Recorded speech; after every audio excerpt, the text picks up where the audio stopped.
ॐ स्वस्ति पन्थामनुचरेम सूर्याचन्द्रमसाविव पुनर्दधताघ्नता जानता संगमे महे।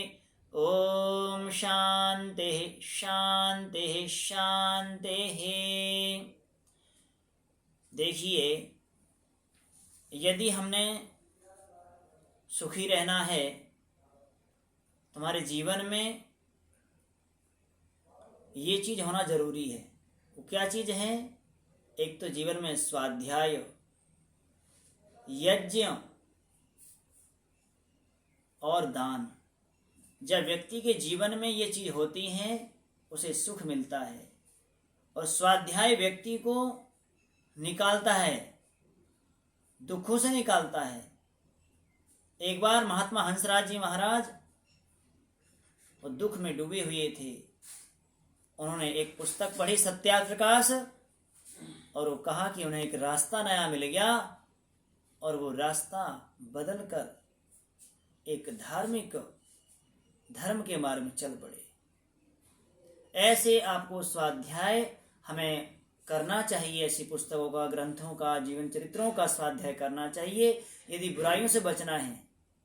यदि हमें जीवन में कुछ विशेष करना है तो महापुरुषों को जीवन पढ़ें, आप क्रांतिकारियों के जीवन को पढ़ें, उनको देखें, उनके आचरण व्यवहार को देखें, तब जाके हम अपने जीवन को सफल बना सकते हैं। इसलिए कहा शास्त्रों में कि स्वाध्यायत न प्रमदः न प्रमितव्यम, अर्थात स्वाध्याय से हमें कभी प्रमाद नहीं करना चाहिए। स्वाध्याय हमें प्रतिदिन 1 या 2 पृष्ठ का स्वाध्याय, किसी भी ग्रंथ का, किसी भी जीवन चरित्रों का स्वाध्याय हमें अवश्य करना चाहिए।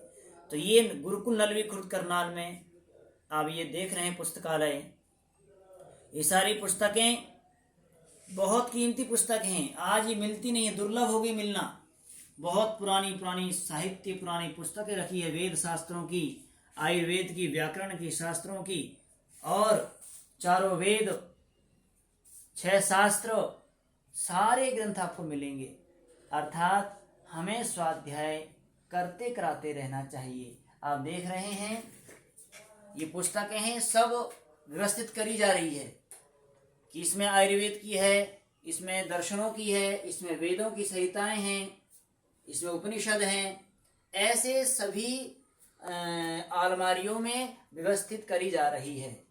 आप देख रहे हैं कितनी करोड़ों पुस्तकें, करोड़ों रुपए की पुस्तक आएगी है, और अभी पुस्तक तो मिलती भी नहीं है। आप सौभाग्यशाली है कि हमें ऐसी व्यवस्था अभी मिल रही है। गुरुकुलों में ऐसी व्यवस्थाएं हैं जहां पर अच्छे इतिहासों की पुस्तकें और हमारे क्रांतिकारियों पुस्तकें मिल रही है। तो हमें मौका नहीं चूकना चाहिए, स्वाध्याय कर लेना चाहिए। आप सभी विचार करेंगे, और जिसको भी स्वाध्याय करना है और जानकारी लेनी है, वे हमारे इतिहास में हमारे पूर्वज किस प्रकार से रहते थे, कैसे जीते थे, उनका जीवन कैसा था, आप देखेंगे। तो ये गुरुकुल नलवी खुर्द करनाल में मैं अभी जहाँ वर्तमान में रह रहा हूँ, पठन पाठन करा रहा हूँ बच्चों को, तो ये वही गुरुकुल है करनाल, जिसका पुस्तकालय बहुत भव्य पुस्तकालय है, जिसमें बहुत अनेकों पुस्तकें हैं, सैकड़ों पुस्तकें हैं। आप पूरे जीवन में भी पढ़ सकते, इतनी पुस्तकें यहाँ पर है। आप सभी से मैं निवेदन करता हूँ कि आप पुस्तकालय को देखने और गुरुकुल को देखने के लिए, भ्रमण करने के लिए अवश्य कभी गुरुकुल नलवी खुर्द करनाल में अवश्य पधारें और देखें। गुरुकुल का यही है, ये गुरुकुल नलवी खुर्द पुराना गुरुकुल है। यहाँ पर आचार्य प्रदीप जी, आचार्य विश्वम्बर जी, अनेक आचार्य यहाँ रहकर गए हैं, और जिन्होंने यहाँ पर अध्ययन अध्यापन करवाया है। अभी ये अवसर मुझे प्रदान हुआ है। आप सभी यहाँ पर आ सकते हैं, और ये पुस्तकालय की पुस्तकों से हम अपने जीवन को धन्य बना सकते हैं। तो फिर पुनः कहूँगा, ये धर्म के 3 स्तंभ है, यज्ञ, स्वाध्याय और दान। हमेशा निरंतर करते रहना चाहिए। यदि धर्म करोगे तो सुख मिलेगा, पुण्य करेंगे तो सुख मिलेगा, और यही मार्ग है सुखी रहने का। स्वाध्याय से ही व्यक्ति दुखों से बचा रहता है, बुराइयों से बचा रहता है, क्योंकि शास्त्रों से हमें ज्ञान प्राप्त होता है, महापुरुषों के जीवनों से प्राप्त होता है। तो इसलिए हमें स्वाध्याय करते कराते रहना चाहिए। आज लोगों ने स्वाध्याय बंद कर दिया है, किसी प्रकार जानकारी धर्म की नहीं है, अधर्म की नहीं है, सत्य असत्य नहीं जानते, व्यवहार नहीं जानते, तो व्यक्ति पूरे जीवन में दुखी रहता है। पैसा लाखों करोड़ों रुपए कमा लेता है, मगर परंतु वो सुखी नहीं हो पाता। कारण क्या है?